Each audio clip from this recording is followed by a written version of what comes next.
Bismillahirrahmanirrahim. L'imam de notre mosquée est un voleur. Oui, ça t'étonne? Sois pas étonné. C'est une dame qui me l'a raconté. Je lui ai demandé, madame, pourquoi vous dites ça? Elle me dit, nous avions invité un jour l'imam de notre mosquée pour venir partager le repas de Ramadan avec nous. Avant l'arrivée de l'imam, j'avais déposé 2 billets de 10 000 francs sur la table.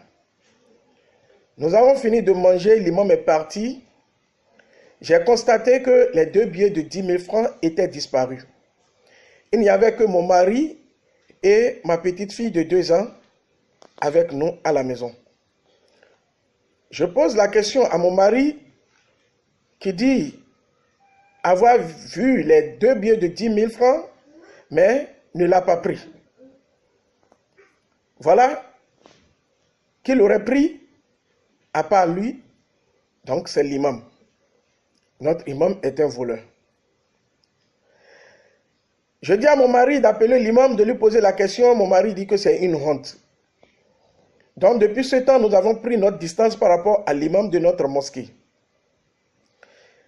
Le mois de Ramadan suivant, la deuxième décade arrive. Mon mari dit que c'est la période du pardon.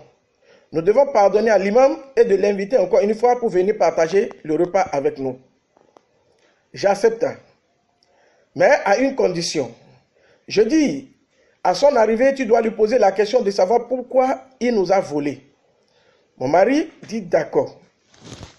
Le jour arriva, l'imam est là, le repas est servi. Mon mari dit, cher imam, avant de partager le repas, vous avez constaté que depuis un certain temps, nous avions pris notre distance par rapport à vous.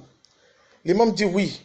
Il dit la seule raison était que la dernière fois quand vous étiez arrivé, nous avions laissé 2 billets de 10 000 francs sur notre table et après votre départ, nous avons constaté que les 2 billets étaient disparus. Et nous vous avions soupçonné que vous les avez volés. Si ce n'est pas ça, que Dieu nous pardonne parce que nous avons essayé de vous pardonner. Nous voulons comprendre pourquoi vous l'avez fait. L'imam dit oui, effectivement, j'avais ramassé les 2 billets de 10 000 francs qui étaient là. Et l'imam a baissé la tête. Quelques secondes plus tard, il relève sa tête. Il remet à la tête, les yeux étaient rougis et il coulait des larmes. Mais on dit, mais qu'est-ce qui se passe? L'imam dit, je n'ai pas volé votre argent, mais je pleure juste parce que vous avez le Coran dans votre maison, posé sur le buffet, votre bibliothèque. Depuis 365 jours, vous n'avez pas eu le temps de l'ouvrir, de lire un peu, même la première page. C'est ça ma tristesse. C'est pourquoi je coule des larmes. Parce que le jour où j'étais là, j'avais vu les 2 billets de 10 000 francs que le brasseur avait soulevés. Je me suis dit que ça pouvait s'atterrir sous les fauteuils et vous allez avoir du tort pour les retrouver. Voilà pourquoi je les ai déposés dans la première page du noble livre d'Allah, le Coran. Pensant que quand vous allez l'ouvrir, vous allez voir ces billets de 10 000 francs.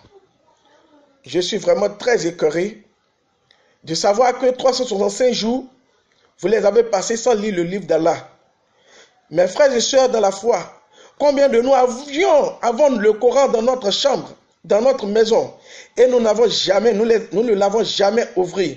Nous n'avons jamais pris le temps de lire, ne serait-ce une seule page. Pourtant, le bon croyant qui a le Coran dans sa chambre doit le lire au moins une page par jour. Pendant ce mois de Ramadan, doit lire au moins 10 pages par jour afin de pouvoir lire le Coran tout entier pendant le mois de Ramadan. Ceci est un message pour chacun de nous de comprendre que 1 minute dans notre vie doit se poser sur la lecture du Coran et ne jamais laisser la lecture du Coran pendant une journée sans toucher le Coran. Partagez ce message et Inch'Allah, ça apportera de l'aide à tous ceux qui ont appris le Coran et l'ont abandonné. Wassalamu alaikum wa rahmatullahi wa wa barakatuh.